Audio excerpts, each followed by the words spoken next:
I'm Mike West. I'm one of the trustees of Project Bonhoeffer and have been so since its foundation.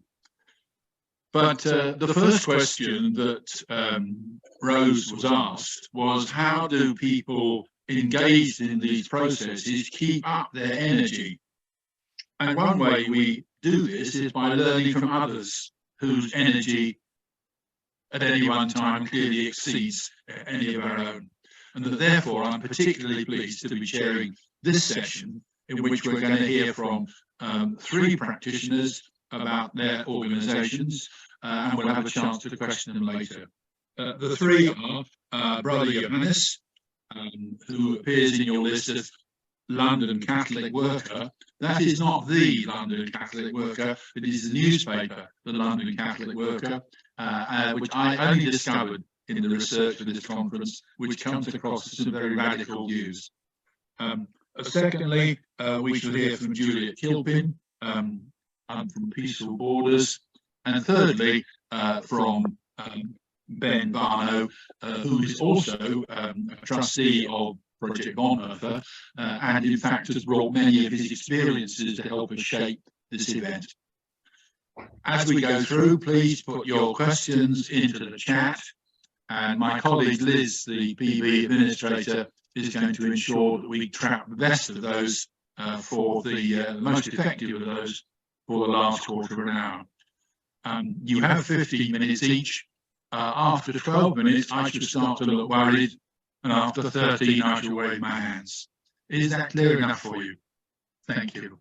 Well, Brother Johannes, welcome to this session. We're entirely in your hands. Please continue. Well, thank you for inviting me. And I feel a bit overwhelmed speaking after those wonderful and interesting speakers that we had in the first part. But before I forget, there was something that Dr. Ulrich was right to point to at the beginning of his talk, is the title, Christian Response to the Migration Crisis. I think from a pastoral perspective, and that's my perspective I mostly work from, is that we have a hospitality crisis. And I would even say that hospitality crisis is part of a spiritual crisis we have as Christians in a Christian society, or what was a Christian society. Another thing that Dr. Ulrich pointed out to is that our borders, they're deadly borders, they're dangerous borders, and especially the European one with the Mediterranean. And I just want to mention something very briefly that we as London Catholic Worker do together with Justice and Peace Westminster, is that we have a monthly vigil in front of the Home Office in London. Every 3rd Monday of the month, we go in front of the Home Office and we have a prayer vigil, or call it a faith witness, where we call for safe passage of refugees, but also, and even more important, where we name the names of the people who have died trying to get to a safer country in Europe or the UK. And that is an enormous list. So what we do is we take the month, the same month as we are, like February this month, from the year before, and we read 2 pages of names. Because the number of people who have died trying to come to a safer country, either over the Mediterranean or the other countries, that's an enormous number of people who have died, drowned, or died in other ways trying to get here. So please let me invite you to join us at that prayer vigil. Every 3rd Monday of the month, between 12:30 and 1:30, we pray and name those who have died in front of the Home Office. Maybe I could start with introducing myself now. So I'm Brother Johannes. I'm not a theologian, nor a Bonhoeffer scholar. I have read Bonhoeffer, I haven't actually here with me. I am what A World of Neighbors calls a practitioner, and they had invited me to join A World of Neighbors, but I looked at the time schedule you have to put in it, and wasn't really possible. I'm a Benedictine missionary monk, and I've been part of the Catholic Worker movement in Europe for, I think, 20 years. Practically, that has meant that I have shared my living space with refugees or homeless people, taking people into my house and living with them, or I have done other things, since I was from before I was a student. So welcoming the stranger has always been something I try to concretely do in my life as being part of my spiritual practice. In the beginning, it was mostly with homeless people, and later it became with refugees, homeless refugees, and migrants. But in 2015, I did something different. I went to Calais, and you will remember that the big camp was in Calais back then. And I don't know, I have two pictures that I brought, well, that I emailed, and I don't know if you can see these two pictures. Okay, thank you. And Juliet will certainly recognize these pictures because they are so much part of the life it was in the camp in 2015, 2016. But also today, if you go back, I think the second picture of the picture on your right is probably from quite more recently. And this is how we welcome people. This is the reality of our hospitality. People who come to Europe have to face a hostile border that is often quite dangerous and deadly. And when they arrive in countries, when they travel through countries, that's not possible. You cannot travel through countries, or you have to live in little camps or hiding places like this. The experience I had in going to Calais was quite fundamentally changing for myself, and that's why I start with this picture on the right. I went to Calais, but the question is, what can I do as a Christian for that situation in France? What can I do as a monk? And what can I do as somebody who's part of the Catholic worker movement, which also always practice hospitality in our work we do? So I knew when I went to Calais, I could at least shop vegetables, distribute clothes, do things that were very practical to help people in extreme need. As a monk, when I arrived there, I always wear this blue habit. The refugees put me in another position. They gave me another task. They said, sit down, talk with us. Why do you come here? And I wanted to be there with them because I found that that was fundamentally important, that somebody like the volunteers and myself, that we were there to welcome people who come from far away, come from hostility, who have been traumatized, that there at least were people present that say, okay, you're welcome, even in these difficult and almost inhuman situations. The role they gave me in then listening to them, drinking tea with them, meant that I came in another position. I was going there to welcome them, but they were actually welcoming me. And this is not very, I wouldn't call this cheap hospitality, like cheap grace or whatever. No, it was certainly not cheap hospitality. Because like you see how the people live, they have to go and find wood, which is not so everywhere around. They have to chop that wood. They have to light the fire. They have to put oil on that fire to make it stronger. They have to collect drinking water. There is no tap nearby. They have to make that tea. They have to get sugar. They have to find the tea bags. They have to rent something, a recipient you can drink from. You're sitting there for minimum 1 hour. And this ritual of hospitality happens over and over again every day. I mean, when I was in the camp, I had 6 of these rituals every day. And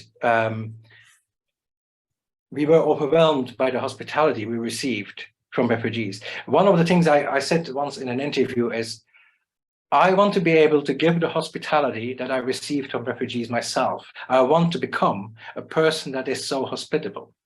Of course, I know some people say, yes, it's in their culture, they're used to it, they have to do it. And that is partially true. That's part of some cultures to be more welcoming when somebody visits them and to take them in. But the experience for me was quite changing because they put me in a role that I had to receive from them. And being there amongst them and being there with them somehow made the whole situation more human, more, I recognized by being there, and volunteers recognized by being there, their humanity. We have a shared humanity. When you sit around that fire, when you drink the tea together, you share each other's humanity. In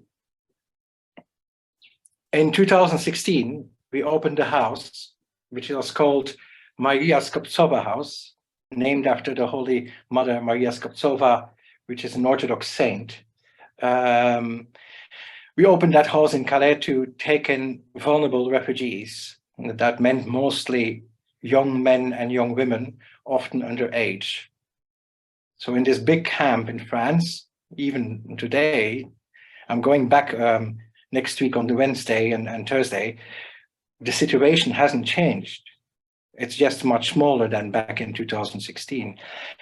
Young underage people are living in these circumstances that you see there in front of you. That is how they live and how they survive. Mother Maria Skoptsova, and I'm looking where I put my quote, because I wanted to quote her. It's not for nothing we named the house after her. She said, each person is the very icon of God incarnate in the world. We can venerate the image of God in our brothers and sisters. Or more simply said, we can see Christ in the other. I know we talked a little bit in the earlier talk about the Imago Dei, the image of God, and that you cannot always base an ethic or a foolproof ethic on that. I would rather disagree on that because Maria Skoptsova makes very clear that every single human being carries that image, that every single human being is the icon of God incarnate in the world. I think it's not easy always for us as Christians to do that, to look to the left and to the right and see in the person next to us Christ, or to see that something of God in the other person. But living in the precarity and the difficulties of the camp and living in the house, I found it personally in my life possible to recognize God in my brothers and sisters. And I didn't do that necessarily in the good works they did. For me personally, when I met refugees in the camp, when I met them in the house, I often met people who had suffered and who were broken. And in a way, they mirrored some of my own brokenness. And that thing you have in common, being broken as a human, that is where you find often Christ.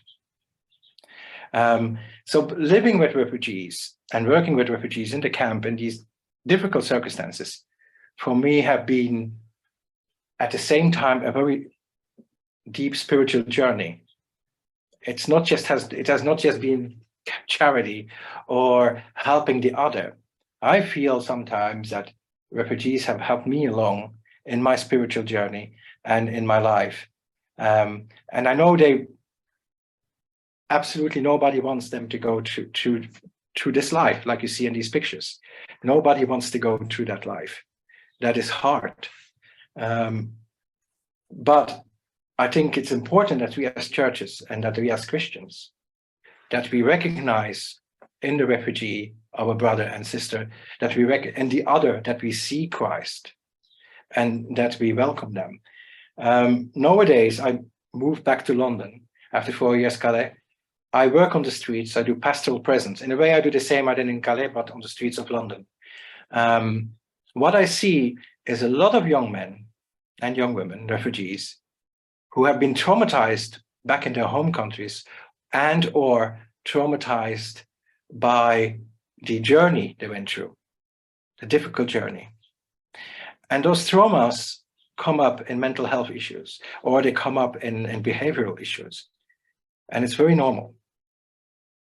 Mother Maria Skoptsova, Saint Maria Skoptsova, she opened in Paris hospitality houses for refugees and migrants in her time. That is the time of Bonhoeffer. And like Bonhoeffer, Mother Maria Skobtsova died for the work she did amongst Jewish people in Paris. She died in the Ravensbrück concentration camp in 1945. But Mother Maria Skobtsova saw, and this is the most important part, I think, we need communities, we need community houses, which take in refugees and migrants, where they hear people talk a bit their own language, where the culture that they see is a bit recognizable. Because they need healing. They need to experience the love of God in community, because often they have been hurt by community. Often they have been hurt by the welcoming community. And it's important that we as Christians create communities and build communities. We as Christians, I could say we as humans, that we create welcoming communities where people who have been hurt and traumatized, and this is each one of us, where we learn to love each other again and share the love of God. Because the love of God is to be shared. It is not mine, it's not yours. God loves us, and that love should be shared. And sharing that love of God in community can be healing. And I think this is what we as churches and Christians should do. And I'll leave it there. Thank you. Thank you so much. Ulrich said something about we need to recognize that both the received and the receiver are vulnerable. And you very powerfully shared your vulnerability with us. We've often seen these pictures of the camp, but never before have we seen the depth of the crisis which they bring to us. And you've helped us to see some of the steps that we might respond. Thank you very much. But we must move on. Juliet, are you happy to continue? One almost says follow that, and I know you will, but you're going to bring to us a different story. And I can't see you on my screen. Oh, there you are. Good. Okay, you're welcome again to our today. You said you've not been able with us all morning, but nevertheless, the morning has built up to the point where we need you to tell your story. Thank you very much. Yeah, thank you so much for the invitation, and it's really great to be with you. And yes, apologies for not being able to join you for the whole day. I've got some family commitments today. But wonderful to hear from Brother Johannes. We met each other in Calais when we were serving people in the refugee camp there back in 2015 and 16. So it's always nice to reconnect with Brother Johannes, and part of his story echoes with me as well. I remember the very beginnings of the Maria Skobtsova house in Calais, the idea and walking around the house to explore it. And I echo with Brother Johannes those stories of suffering, but the generosity within suffering, and what people do with the suffering that they experience. And I am not an expert in Bonhoeffer, but I think that there's a lot of that resonates within his writing, that, you know, we all have suffering and there's a choice there as to what we do with it. And for sure, the hospitality that we both received from refugees in Calais was extraordinary and had a deep impact on me. I'm a Baptist minister, and I've been involved in church planting in urban communities in the UK for a number of years. And then I went to visit Calais, the same as Brother Johannes, to really go and understand what was happening there. And honestly, it was just transformative for me. It was a real paradigm shift to go and see and experience what was happening there. And I have to say that my experience of visiting Calais regularly over the period of 14 months made me furious, absolutely furious, because I could not believe that people were being treated in such a bad way on our border. So the UK border is in Calais, and we were actively preventing people getting any closer to our shores, and we continue to do that. The hostile environment, you know, back in 2015-16, I wasn't sure it could get any worse, but clearly it has over this time, and yeah, our determination as a country to keep people seeking safety out of our land is extraordinary, really. So the house was really special in Calais. I got involved in kind of volunteering a little bit there and volunteering in the camp, and ended up starting a little organisation called Peaceful Borders. Similar to Johannes, I guess I went to Calais and I thought, you know, well, what can I do? What can I bring? And I've been connected in with Mennonites in the UK and in the States for a long time. And I thought to myself, well, peacemaking is something that we can bring in such an environment with people from all different corners of the world thrown together in really desperate circumstances, and with police violence and state violence. You know, there was a real potential for increased violence. And so me and a small team of volunteers decided that we would simply try and be peacemakers and support other people within the camp and volunteers who were trying their best to support people there. And so we started a little organisation called Peaceful Borders, and we supported community leaders in the camp and others. But like I said, I was really furious as to what I saw there, and especially with unaccompanied children. I could not believe the number of unaccompanied children that were living in such horrendous circumstances in the camp. And I came across a group of people who were working with an organisation called Citizens UK, and they were hatching a plan to try and help some of these children to get a safe passage to the UK. And really it was by linking with Citizens UK that I learned about some of the methodology that helped to turn this anger and this frustration into some tangible action. And I ended up volunteering with them quite a bit. And essentially what we did together was to get community leaders in the camp to make lists of the children who were there and their circumstances, to find out which children had relatives in the UK.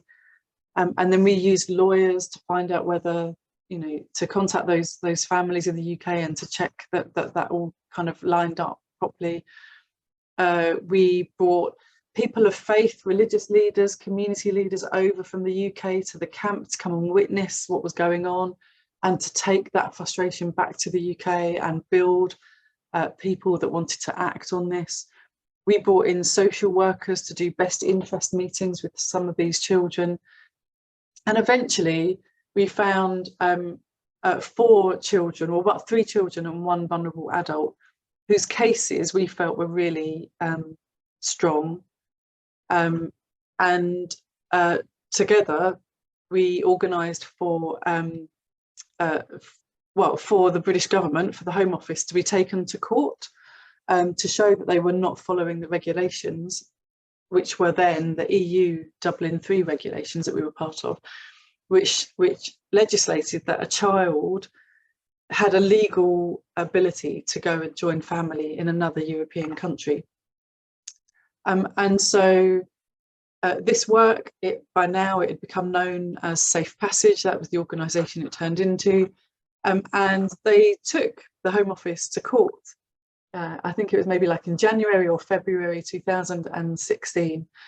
And the judge ruled in their favour and said, yes, the Home Office were not doing their legal responsibility and bringing these children to their families in the UK. And for me, that was another paradigm shift moment, because I don't know about you, but you know, I often look at issues of injustice and I wonder what I can do about them.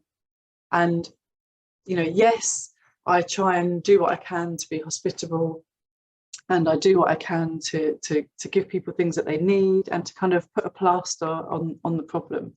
But until then, I'd never had the experience of actually bringing about such a substantial change that was going to open up the door for justice to happen for a significant number of people.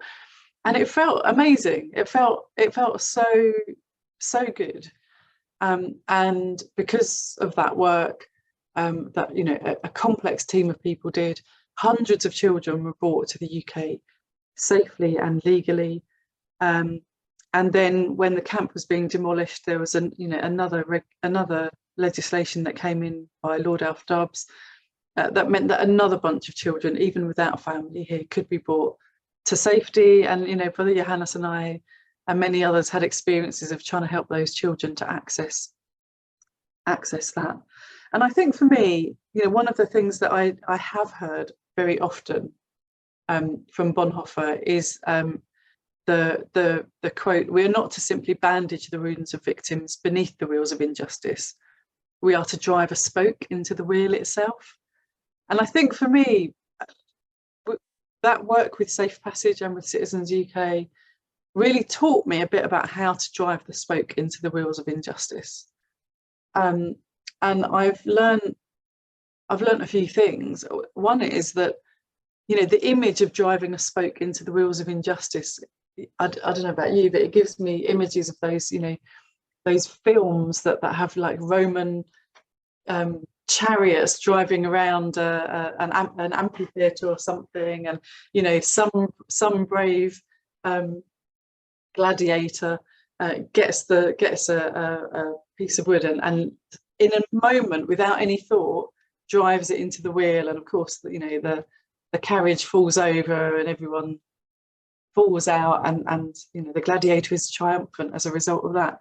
I mean, maybe it happens like that sometimes, but I think I've come to learn that driving the spoke into the wheels of injustice is actually a very slow and methodical thing. And actually it takes a lot of organising, and it takes a lot of working together, and it's not something we can do on our own. Not one of us can just change systemic violence, systemic injustice on our own. And I was really captured by this organising methodology by Citizens UK, so much so that I've now become a community organiser with them. I work in Essex and I organise our member organisations across the county to work together for justice. So I work part-time with Peaceful Borders and part-time for Citizens UK. In Peaceful Borders, we now have a small team of people with lived experience of displacement who continue to support people across London and further. And with Citizens UK, I continue to help organisations organise on justice on all sorts of different things. So one example is Colchester Food Bank is one of our members here in Essex. We might say, well, of course, they are putting a sticking plaster on the problem of food poverty. They're putting a sticking plaster on the issue of low wages that cause food poverty. And that's really important what they do. But they know that that's not enough. And for them, driving the spoke within the wheels of injustice means joining our alliance in Essex, so that together we are stronger and we can go to some of our government leaders and ask for change. So an example of that is that a couple of months ago, they held a panel event in Colchester. They invited a senior person from the University of Essex who had just agreed to accredit as a living wage organisation.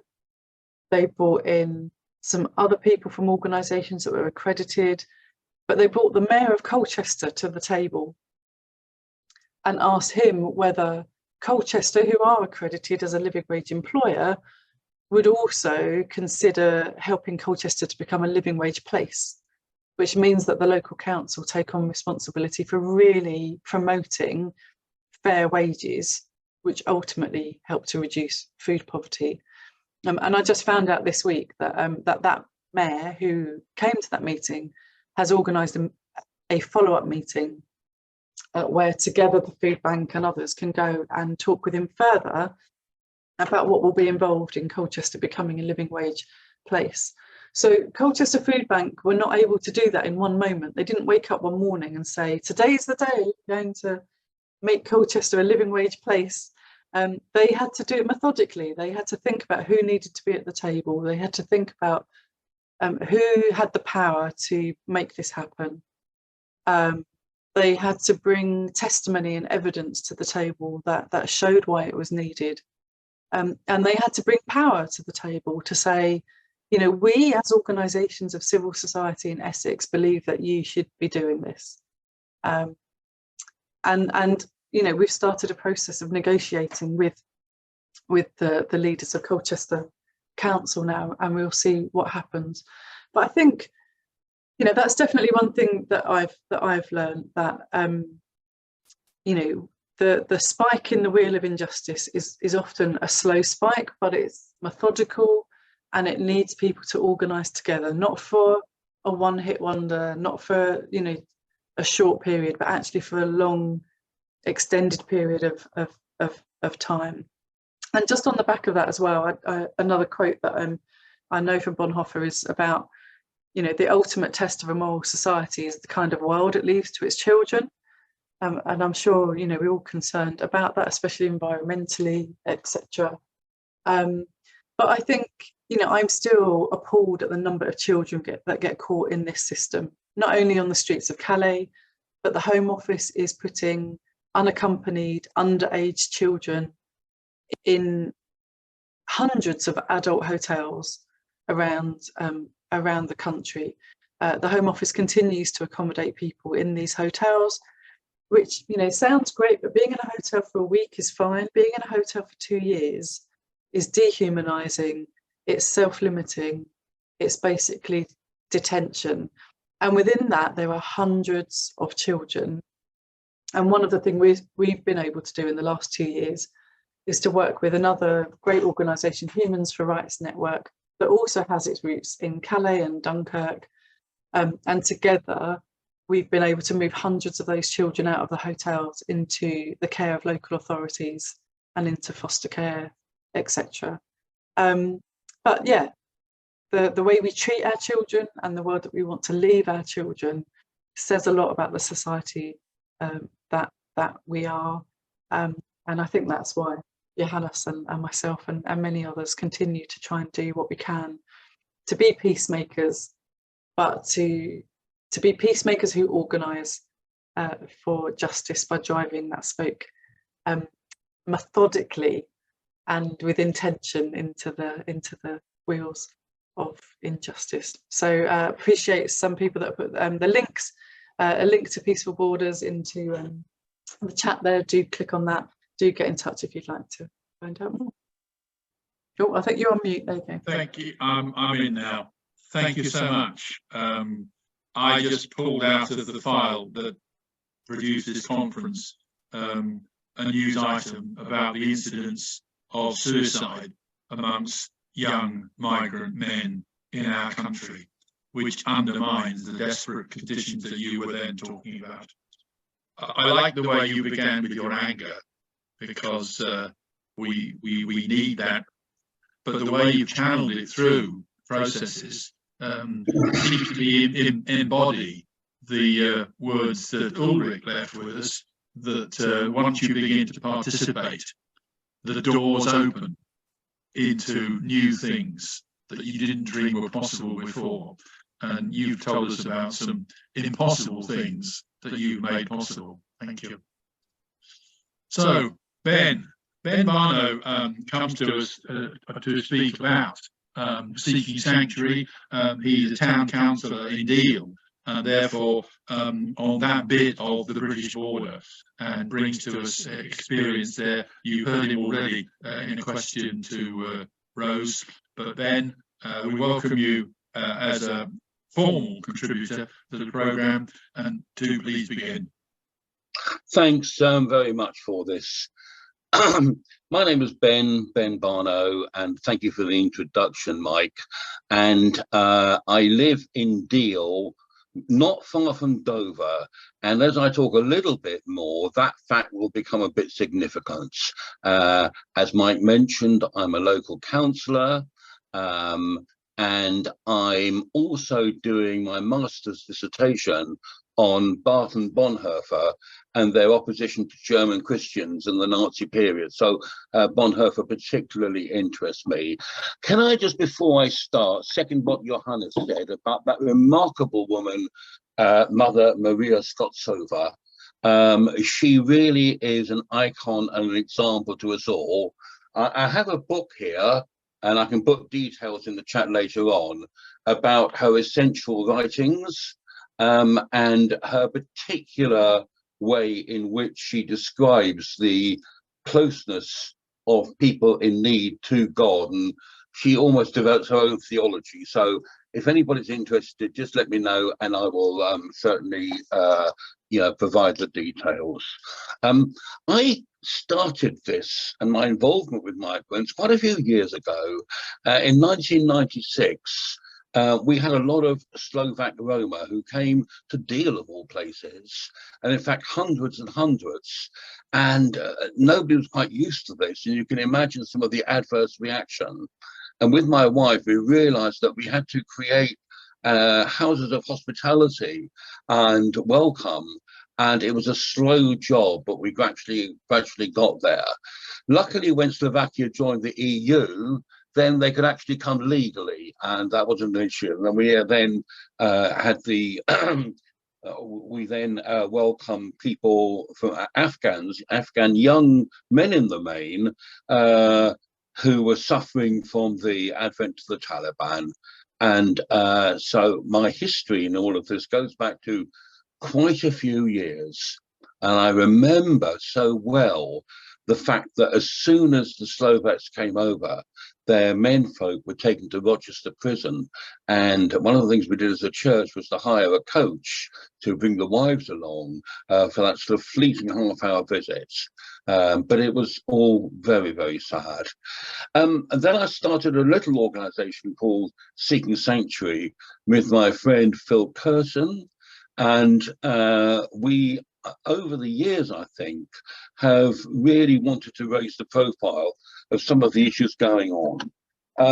So both as a local councillor, as an activist, what are the things that we've been trying to do? Well, first of all, is to try to counter the kind of ghastly narrative that we find from our MP and others as well in Dover. We felt it was important, like Johannes was describing, to remember the people, over 200 people, who'd lost their lives in trying to get over the channel. And alongside all of that, the 58 Chinese who died in the year 2000 in the back of a lorry. And to do that with a lot of opposition, we created a memorial here in Dover, and I think you can see the picture. I don't know whether we can get it any bigger, Matt, but we created a memorial with two plaques, one of which was to commemorate the Chinese, and the other was to commemorate the something like 200 people who died. And we put on that plaque the lovely words of Pope Francis: "Every migrant has a name, a face, and a story." And we felt from the beginning it was terribly important to highlight the deaths and the losses in all of this. And where we can, we lay flowers on that memorial to commemorate the lives that are lost.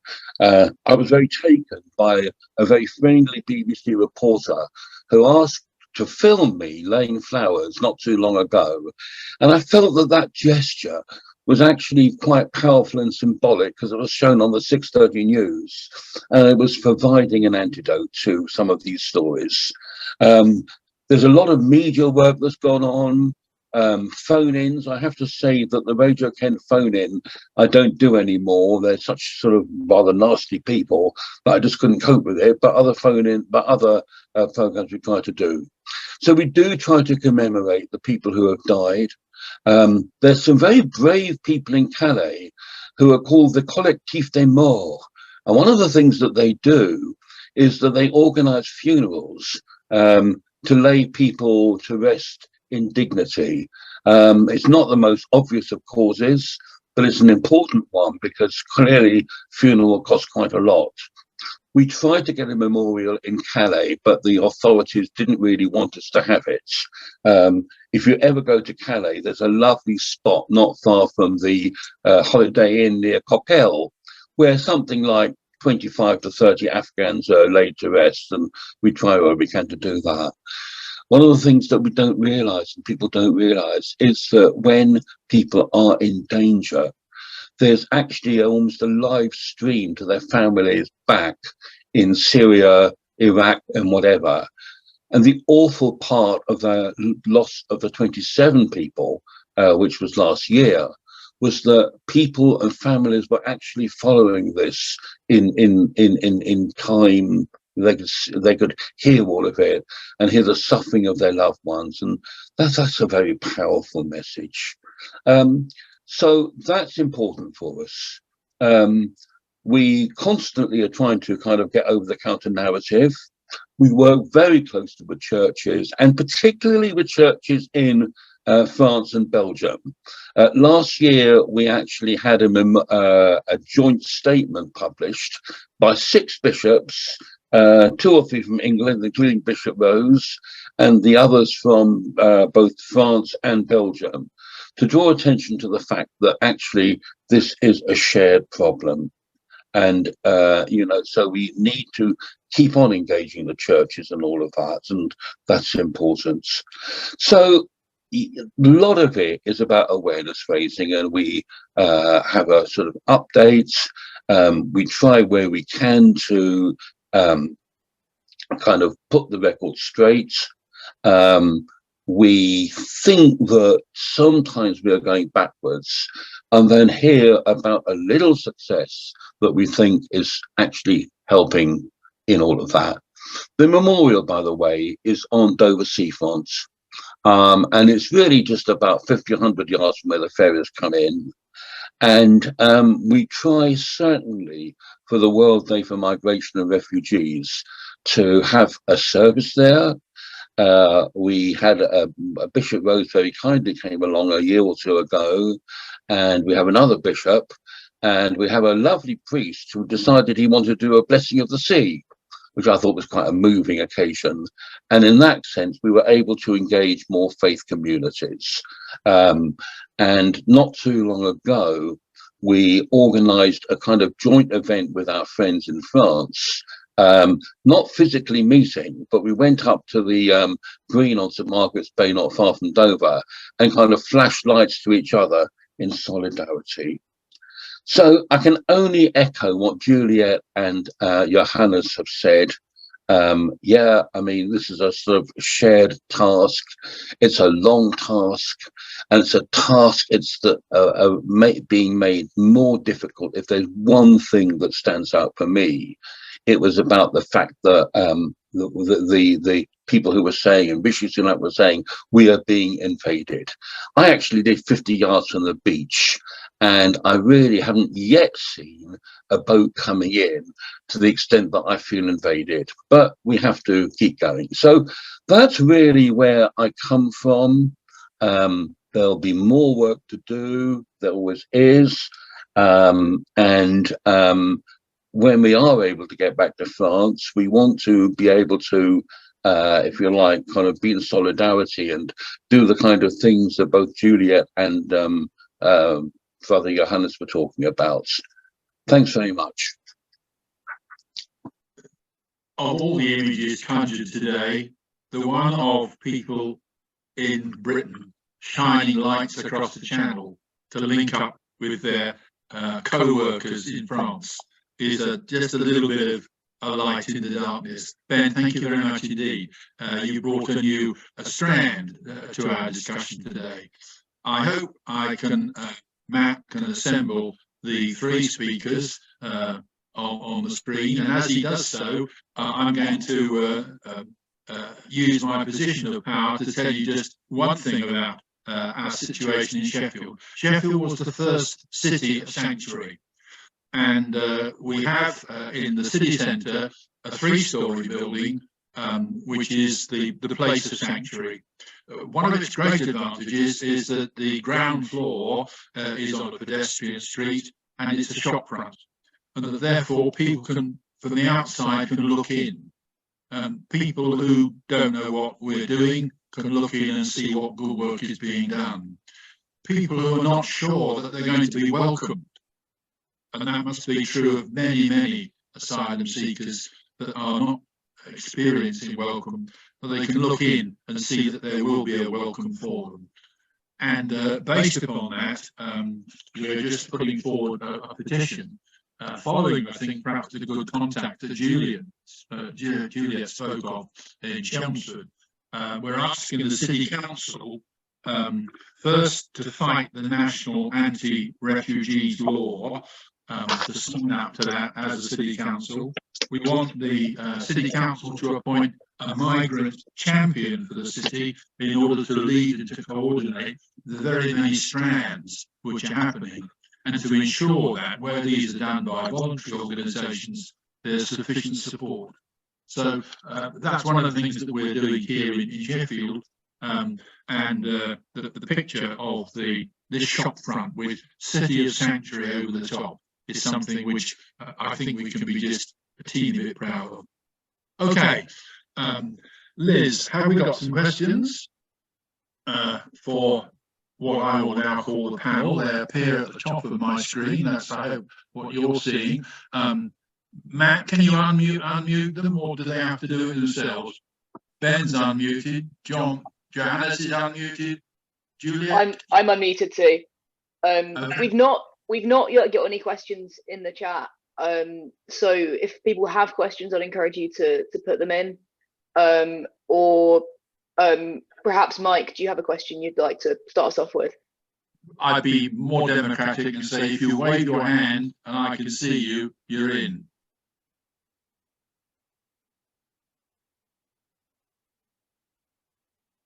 Well, no, then I'll ask my question.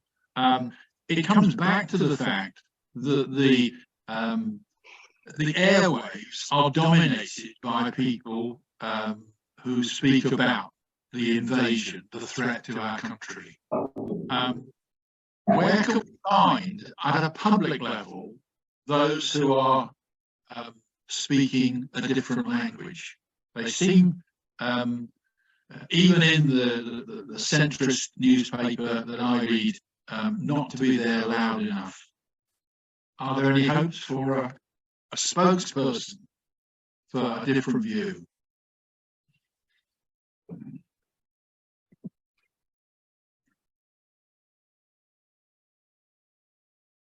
Any of you three, or anybody else can pop in?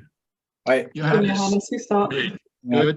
I think it's a bit like, the problem is a bit that it's like Bishop Rose said in her morning talk, is that when it concerns that in politics, people say what sells votes or what brings in votes. And I think in the media, it's the same. The media is a product and it has to be sold. And good stories, positive stories, they don't sell as well as negative stories. And in a way, you could say this mechanism, this market mechanism in the media, I think brings in a lot of negative, a negative angle on migration and refugees. I mean, people are interested in reading what is going wrong and how bad things are and how bad people are. If you start writing on how good things are, it's more. I think it's more difficult to sell that, and I think that is why media often looks in one direction and not in the other direction. And I'm afraid that's one of the big problems we have in the media, and on this topic is it's difficult to write positively, because people might not be interested in it and not read it, and your paper won't sell, or your TV channel won't sell. I mean, it's a bit the culture of today in politics, is the culture of today in media, to look at things in short-term, fast things that sell easily. And yeah, I think that's one of the problems of society today. Can I say, I think that symbols and gestures are very powerful, and the journalists that I've met generally would be erring, although they're not allowed to say this, on a kind of more liberal side. So when I laid flowers and the BBC TV man said, "Can we film you doing this?" and showing it on the 6:30 news, I felt there's a message going there. And when we actually inaugurated the memorial, and ITV came along, and again, there was a sort of message about how one kind of looks out to sea. So for me, a lot of it has been about these symbols and gestures, because if I actually write anything, it may not get through. But trying to kind of do this in what you might call a televisual way just may have helped a bit. Thank you. Juliet, you were coming in. Yeah, I mean, just to add to those good points, I think that actually it's not the majority of people who feel like it. I think it's the minority that have the loudest voice. And so I think anything creative where we can, encourage the media to change the rhetoric, I do think there is an openness to that. So I'd agree with Ben that actually reaching out to journalists and offering something is a good thing to do, and it's really vital that we do it. I visited Berlin last year and went round the memorial for those that died in concentration camps, and it's very moving. I don't know if any of you have been there, but you basically walk through these blocks of concrete, and you start off and they're really small and you can see over the top of them, and then before you know it, you're suddenly in the middle and you're surrounded by them, because the floor that you're working on has dipped and gone down, and suddenly you're surrounded and you think, how on earth did I get down here? I didn't even notice that I was going downhill, and suddenly I'm surrounded by these dark concrete blocks, and it's disorientating and I'm not sure how to get out. And for me personally, it had real resonance with how we can walk blindly into a really awful situation if we don't start challenging it. And we undoubtedly are in a time when our media is looking very far right. The stuff that happened at the hotel in Knowsley last weekend shows that the far right have been emboldened. And I think collectively we need to do something about that. So yeah, asking the media to counterbalance it and giving them good opportunities to do that is at least one thing we can do. Can I come back? Go ahead. No, I just want to come back with a very quick story, if I may, and that concerns the 300 young people in Napier Barracks. Now, there was a lot of concern about their welfare, but in the end, the Catholic Church nuncio, the ambassador, came down to see them. He actually rung up the Pope the following day, and the Pope sent a rather nice certificate of blessing to all these 300 people, and which is actually hanging up in Napier Barracks. So, those sorts of symbolic gestures certainly say to members of the church, and I'm a Catholic, hang on a moment, we've really got to take this desperately seriously. And part of my problem in the Catholic Church is kind of keeping this message going. Right. Liz, I think you're coming in. I was going to say we've got another question in the chat, if it's okay to move on. Yes, please. Brilliant. So this one's from Imo, and he asks, has anyone made life difficult for the various individuals and organisations that work to assist refugees, migrants and asylum seekers? And perhaps some of our panel could speak a little bit to some examples of that. Any experiences? Johannes? On that issue, I would say my experience was mostly in Calais. That we had negative experience. So what we had in Calais is that every legal possibility the mayor had to block the solidarity work that we did, she would use. And that means making the distribution of food illegal in certain areas of the city. And I almost got hit by a police officer because I was giving out food. And making sure that the cars of the volunteers or the cars of the organizations, if they were slightly parked wrongly, that they got a fine.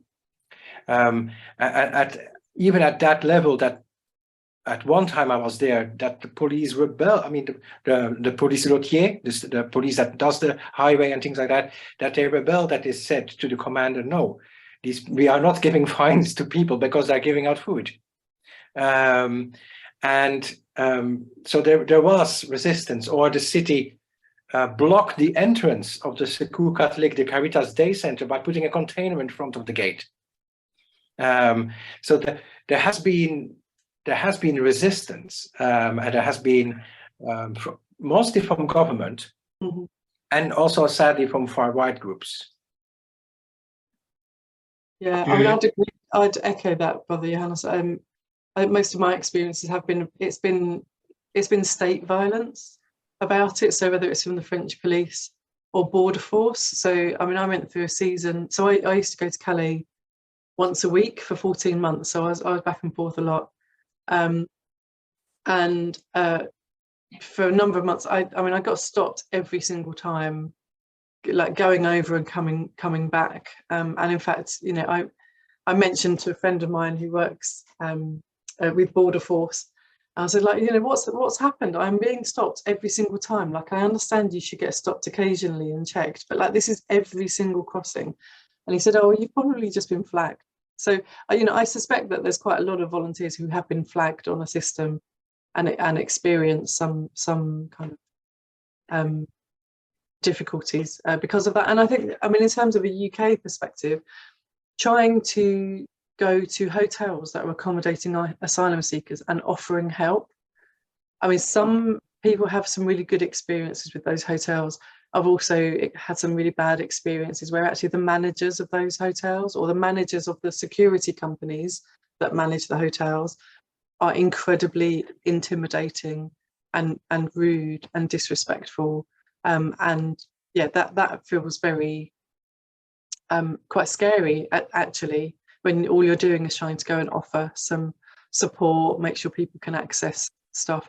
And I'd also say, I mean, Migrant Help is the charity that's contracted by the Home Office to give asylum seekers all the advice that they need. It's an absolutely horrendous system. Peaceful Borders, we ran a drop-in at King's Cross Baptist Church for the most part of last year, once a week for men that lived in a really bad hostel near there. All around the room, you would see people just on hold on their phones to Migrant Help, 90 minutes waiting to be connected to somebody, and then, you know, literally talking to someone, and then that they can't help you. And their advice is basically to go back to the website and find an email address to contact someone. It's painful. It's so painful to go through an organization which is supposed to help, and it does nothing, and that's the rage that builds up in people. And I think was it Martin Luther King said, riots are the voice of the unheard. You know, when you cannot have your voice heard by the very organization that is supposed to be helping you navigate this system, it's not surprising that then people go back to their rooms and break things and turn the beds upside down. And it's not surprising their mental health is bad, or that, you know, even worse happens, because it's designed to infuriate and to be hostile. And that's for me, that's where the violence comes, I think. One of the phrases I learned in community organising was that one of the best signs that you're making progress is that you meet opposition. But I really ought to thank most warmly on all your behalves those three colleagues and friends, Johannes and Juliet and Ben, who shared their often painful experience and the hope to keep going. We're very grateful indeed to you. Bless you all three.